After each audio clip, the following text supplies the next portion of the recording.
نعمته ونصلي على رسوله الكريم أما بعد فأعوذ بالله من الشيطان الرجيم بسم اللہ الرحمن الرحیم السلام علیکم ورحمۃ اللہ وبرکاتہ۔ نیکی اور بدی کی پہچان۔ حضرت نواس بن سمعان رضی اللہ تعالی عنہ سے روایت ہے، میں نے رسول صلی اللہ علیہ وآلہ وسلم سے سوال کیا کہ نیکی اور گناہ کیا ہے؟ تو آپ نے فرمایا، نیکی اچھے اخلاق کا نام ہے اور گناہ وہ ہے جو تیرے دل میں کھٹکے اور تم اس بات کو برا سمجھو کہ لوگ اس پر مطلع ہوں۔ اس حدیث میں رسول صلی اللہ علیہ وآلہ وسلم سے دو سوال کیے گئے، ایک نیکی کے بارے میں اور دوسرا گناہ کے بارے میں۔ اسلامی تعلیمات میں نیکی اور گناہ کے لیے بنیادی اصول یہ ہے کہ جو عمل اللہ تعالیٰ اور رسول صلی اللہ علیہ وآلہ وسلم کے احکام کے مطابق ہو وہ نیکی ہے، اور اگر اس کے خلاف ہو تو وہ گناہ ہے۔ حتیٰ کہ عبادات جو کہ سراسر نیکی ہیں، اگر وہ اللہ تعالیٰ کے احکام کے خلاف کی جائیں تو بجائے نیکی کے گناہ کا سبب بن جاتا ہے۔ مثلاً نماز پڑھنا بہت بڑی عبادت ہے، لیکن سورج کے طلوع ہوتے وقت، غروب ہوتے وقت نماز پڑھنا مکروہ ہے۔ اگر کوئی شخص ان مکروہ اوقات پہ نماز پڑھے تو وہ گناہ کا سبب بن جائے گا۔ اس طرح روزہ رکھنا عظیم عبادت ہے، لیکن عید کے دن چونکہ روزہ رکھنا ممنوع ہے، اسی لیے اگر عید کے دن روزہ رکھنا تو یہ گناہ کا سبب ہوگا۔ اس سے معلوم ہوا کہ نیکی اصل میں اطاعت الہی کا نام ہے۔ اللہ رب العزت نے اسلام کے ذریعے ہمیں اچھے اخلاق کی تعلیم دی۔ حسن خلق یعنی لوگوں سے اچھا برتاؤ کرنا بہت بڑی نیکی ہے۔ علامہ خازن اپنی تفسیر میں حسن خلق کی اجزا بیان کرتے ہوئے لکھتے ہیں کہ لوگوں سے محبت کرنا، معاملات کی درستگی، اپنوں اور بیگانوں سے اچھا تعلقات رکھنا، سخاوت کرنا، بخل اور حرص سے پرہیز کرنا، تکلیف پہنچنے پر صبر کرنا، ادب و احترام کے تقاضوں کو پورا کرنا۔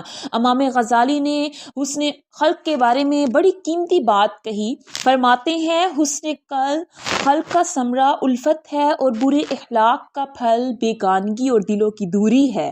دراصل اچھے اخلاق سے لوگوں کو فائدہ ہی پہنچے گا، اور نیکی وہی ہو سکتی ہے جس سے مخلوق کو فائدہ پہنچے۔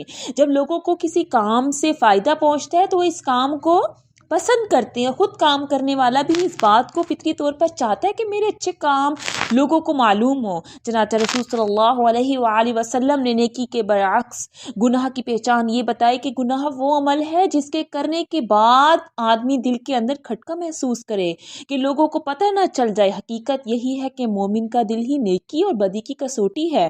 جب انسان سے برا کام سرزد ہو جاتا ہے تو پھر وہ یہ بھی نہیں چاہتا کہ لوگوں کو یہ میرا برا کام معلوم ہو، اور وہ اسے چھپانے کی کوشش میں لگا رہتا ہے۔ لیکن اب ایک بات ذہن میں پیدا ہوتی ہے کہ بہت سے لوگ رشوت لیتے ہیں اور سرے عام خود کہہ لیتے ہیں کہ اس کا اعتراف بھی کرتے ہیں، اور ان کا دل بھی رشوت لینے کو برا نہیں سمجھتا، تو پھر کیا یہ کام برا نہ ہوا؟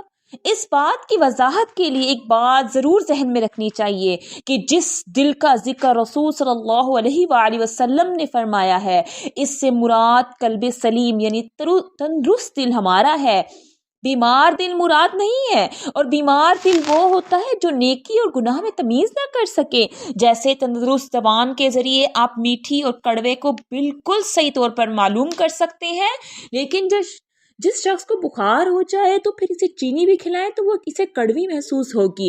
اس طرح تندرست دل وہ ہوتا ہے جو گناہ کا عادی نہ ہو۔ جب انسان کو کسی گناہ کی عادت پڑ جائے تو پھر اس کا دل بیمار ہو جاتا ہے، کیونکہ اس کے دل کے اندر گناہ کو گناہ سمجھنے کا احساس ہی ختم ہو جاتا ہے۔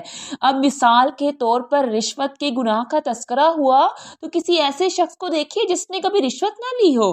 اگر کوئی شخص زبردستی سے رشوت دینے کی کوشش کرے تو وہ انکار کر دیتا ہے، بہت اصرار ہو تو جب وہ لینے سے ہاتھ بڑھا رہا ہو تو آپ غور سے دیکھیے گا اس کے ہاتھ کانپ رہے ہوتے ہیں، دل کی دھڑکن تیز ہو جاتی ہے۔ سردی کے موسم میں بھی اس کی پیشانی پر پسینے کے قطرے نظر آئیں گے، اور وہ شخص ادھر ادھر دیکھ رہا ہوگا کہ کوئی مجھے رشوت لیتے ہوئے دیکھ تو نہیں رہا۔